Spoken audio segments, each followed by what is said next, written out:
My name is Sam Tweed and I'm a final year medical student here at the University of Aberdeen.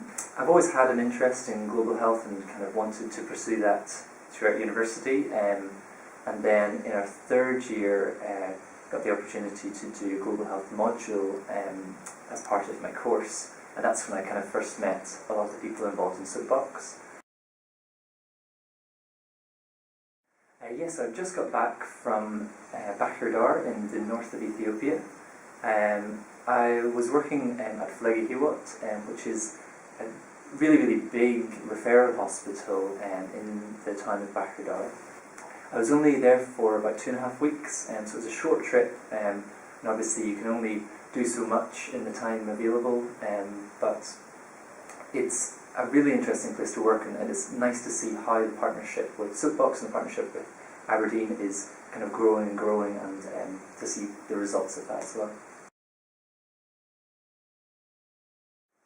So my project was mostly looking at bed occupancy and overcrowding in the wards of the hospital. So because of the sheer number of patients that are coming through the door, it's difficult to accommodate. Actually, throughout the year there are kind of peaks and troughs of when the hospital is particularly busy.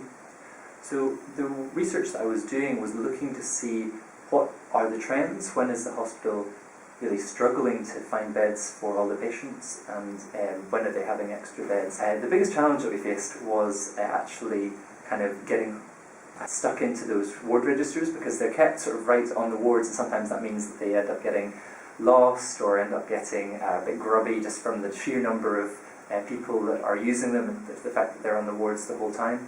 And so we did have to sometimes try and find missing pages or go rooting through to find the information that we wanted. Classic things like doctors' handwriting is still a huge issue whenever things are handwritten, and it was difficult to understand sometimes what's written in the notes. But all in all, people were able to help us and we were able to make a lot of progress. The city itself has changed a lot of new shops, new hotels, more vehicles around on the street, and kind of from that I guess the hospital has changed a lot too. The physical changes are that there's new buildings, new clinics. They're continuing to build a big new hospital building on the site as well. So there's kind of those physical changes, and then also are the kind of organisational and management changes that are really evident as well actually over the past couple of years. Things just like the sort of patient flow and the kind of infrastructure and cleanliness of the hospital. It was, I guess, even in terms of staff as well, there's a huge turnover of staff, and many people and personnel had changed since I was there before. But people have the same vision and same drive to see healthcare improve. It's nice actually to have some other students there as well, and Dr. Ryan from Soapbox is working there permanently at the moment, so it was nice to have a whole team actually of people from Scotland and connected with Soapbox who were working there, so that made it a really good experience as well. We were able to get stuck in really quickly. The specifics about the overcrowding is a huge I guess challenge in hospitals in many parts of the world, and it's something that is a challenge here as well. You hear in the news about overcrowding in A&E departments. It's a similar problem in other places.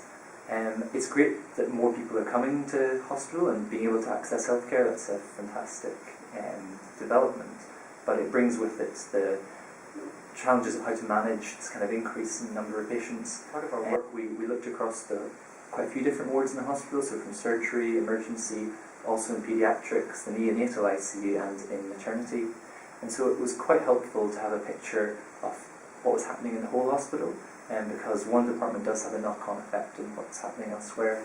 In order to kind of manage and ensure that there's the right resources, right staffing levels for the levels of a number of patients coming in, only when kind of those things are sort of managed well, then it's possible to kind of maintain cleanliness and maintain the kind of standards that enable people to have safe, clean care at birth. We got the chance to visit some of the very old Orthodox monasteries on Lake Tana, which is actually the source of the Blue Nile. We took a boat trip out and saw some of the kind of more traditional villages and very ancient ways of religion that are still practiced in that part of the world. That was fantastic to see and to get an experience of what the culture is like. And something that Ethiopia is famous for as well as its coffee, or buna as they call it. So it was great to experience that again. Coffee in Ethiopia needs to be roasted from the green beans freshly, and sort of takes a long time to stew properly in the traditional pots, and is served with often a lot of sugar, but also with popcorn and incense. So it's a really enjoyable and kind of great ceremony. We were able to share that with people from Ethiopia, so that was fantastic. Probably more than those things is just the kind of people's warmth and what happiness to kind of introduce you to new things and to their culture and to their way of doing things. And they're kind of very open and welcoming to foreigners coming there, or Farangis as they're called in Amharic. They speak quite a lot of different languages in Ethiopia, but in the region that Bahir is in, where we're working, they speak Amharic, which is actually the national language of Ethiopia as well. Whenever you're saying hello, you just say salam or salamno, which is kind of like just means peace.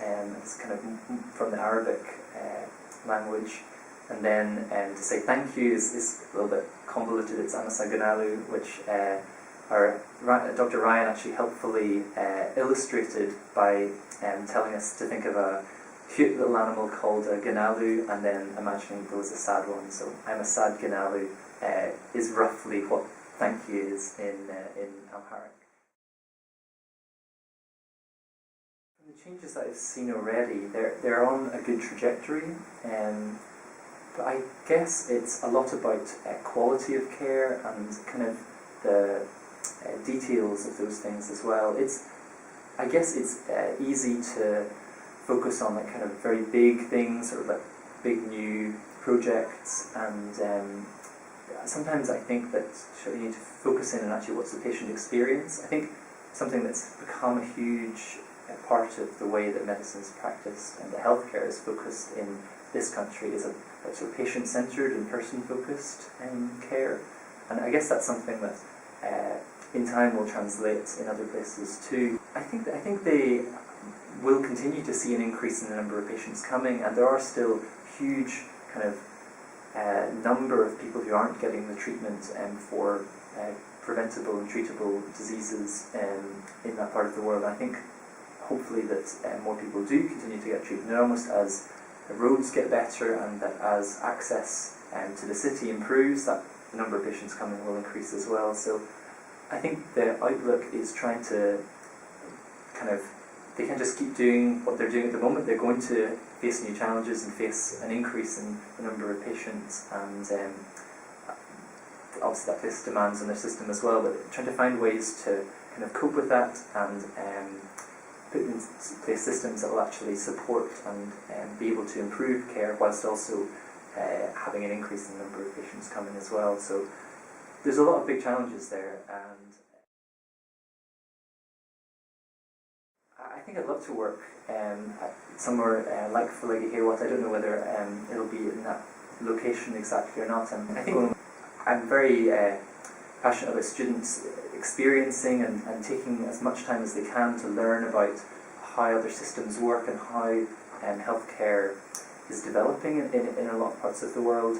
I guess actually having a broader focus allows us to kind of see things from another perspective, to kind of think a little bit outside the box that we're placed in here, and actually kind of seek improvements in ways that people might not be thinking of at the moment. And there's a huge amount that I've certainly learned, and I know that students and professionals can learn from visiting somewhere like Felege Hiwot. So I hope that continues, and I hope that I can spend a bit longer working somewhere like that in the future.